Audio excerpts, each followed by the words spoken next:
I'm Larry Kolasa, founding president of the National Spasmodic Dysphonia Association. Well, Dr. Trong is a special person. You can't say no to him. A couple of months after my injection, he called me one day and said, "Larry, we're going to start a national organization and you're going to be the president." And I said, no, you're smoking something. I don't think so. Of course, he persisted, and he's like a bulldog. And I went away to a meeting, a national meeting that I go to every year, and the theme of the meeting was commitment. And as I sat there and listened to all these speakers, Dr. Trong just kept coming back and back. And so I got home and I said, okay, I'll do it. Now, Dr. Trong didn't only recruit me, he recruited other people in the local area, brought us to his home for dinner, wined and dined us, and really put together the first board. And I had no idea what I was doing. You know, I was a independent life insurance and security salesman with no experience in any kind of major endeavors. So, but Dr. Trong said to me, "Well, you're a leader and you'll figure it out."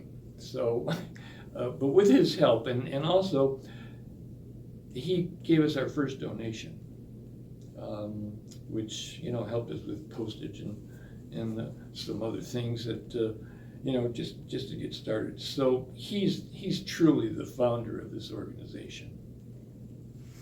Well, the early years were difficult because we had no money, obviously, and we were all volunteers. We had no office. We had my dining room table and Rick Johnston's trunk of his car.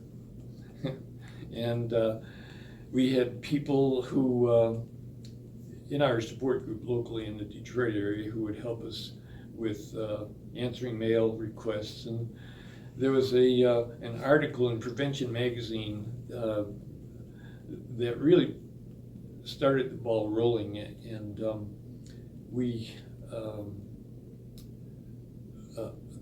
I found out what the subscription numbers were and how many people read Prevention magazine. And so I told Rick, I said, well, based on the number of subscribers, we're going to get less than 1,000 requests for information. Well, at about 3,000, I stopped counting.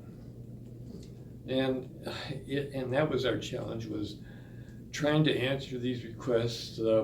We finally got a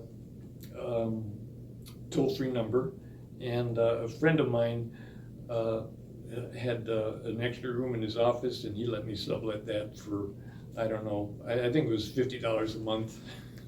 And so that was our headquarters. And we did what we could, but it was a struggle. So as I said, it was a struggle to keep up with requests and reach out to people. And we got to a point where we couldn't do it. It took several weeks for us to answer. And I had been invited to a meeting that Allergan sponsored in the early 90s. And they invited the president of the DMRF, the president of Howard Thiel's organization. I can't remember the name of it. But anyways, it was a torticollis organization. And then the blepharospasm group. And we met in California, and they wanted us to work more together because they were really our only funding source. We received grants from Allergan for our limited symposiums that we were able to do every year, but they felt that if we worked together that they could sell more product, obviously. So I met Dennis Kessler of the DMRF, and we became good friends, and they were going through some changes, and they hired a new executive director, Valerie Levitan. I got to know her pretty well. She scared me at first. She was a typical Jewish grandmother, and you do it my way or the highway. And after meeting her, I went back and I told Rick Johnson, I said, I met this lady. She was really pushy. But I learned to love Val because she became our guardian angel. Because as we were struggling, and as I got to know her better and served on a committee with her and Dennis and some other people, I came to the conclusion that we needed help. We needed some administrative help, and I thought that they could help us. So I approached Valerie and said, I think we could, afford to spend $15,000 or $20,000 a year if you would help us with our administrative stuff. It isn't much. So she said, I'll get back to you. I said, okay. So she came back to me with a $60,000 proposal. And I said, we can't do that. And she said, yes, you can. I said, no, we can't. She said, yes, you can. We'll raise the money. And she was right. Not only did we raise the $60,000, we raised almost $100,000 that first year. And Valerie took care of us from that point on until she left the DMRF. And then it was a struggle for us again. And we had some issues that we had to deal with and had to decide to leave the DMRF and go on our own. And that was another big transition. After Valerie Levitan left the DMRF, I had a sense that we were going to have to do something else. And we lost our guardian angel, but another one appeared. Charlie Revis came on the board, and he's an incredible executive, knows how to get things done, and he came at exactly the right time because we had to make a decision, either fold or be a standalone organization again. Charlie was instrumental in helping us get through that period. And I immediately called Valerie to ask her advice. And first thing she said to me, she said, well, I think Kim Kubin is available. And I was floored because here's another angel for us because she knew us.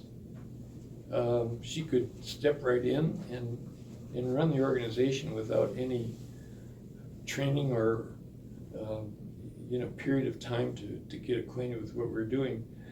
And the decision was made. Charlie Revis, Charlie Womble, and I sat in Charlie Womble's bank in Nashville and hashed it out and made the move.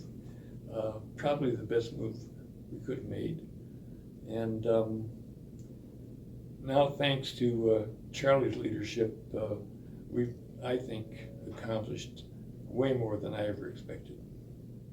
So after we made the transition and became a standalone independent organization, we were blessed with another angel, Dr. Christy Ludlow from NIH, who was instrumental in our being able to sponsor some research grants.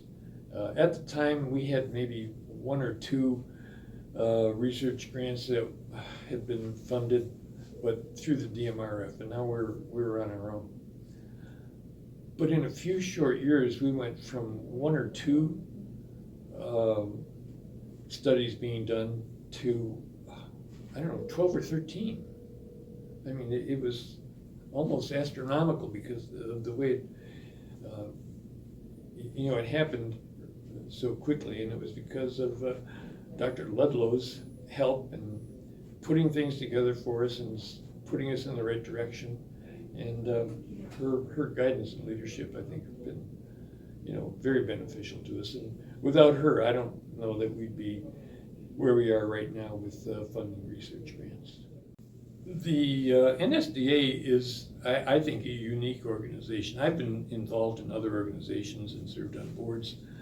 And the best thing about our organization, our board especially, is that no one has a hidden agenda. Everybody is there for the same reason, and we all pull together. We have our differences, but we like each other, we work together, and we all have a common goal.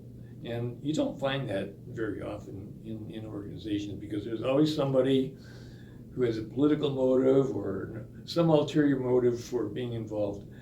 Not with us. Everybody on our board is there because they want to be and they want to help. There are people who I've met over the years who, you know, we are like family. Charlie Womble and I are, you know, I call my brother Charlie, and of course now I call Charlie Rivas my other brother Charlie. So we've built some great relationships that never would have happened without the NSDA, and I, you know, I feel obligated to stay involved because I've been blessed. First of all, with a quick diagnosis. Secondly, with being able to function normally with Botox. You know, not everybody gets that opportunity. And, you know, giving back, you always get more than you give. And I've gotten more from the organization than I've ever given.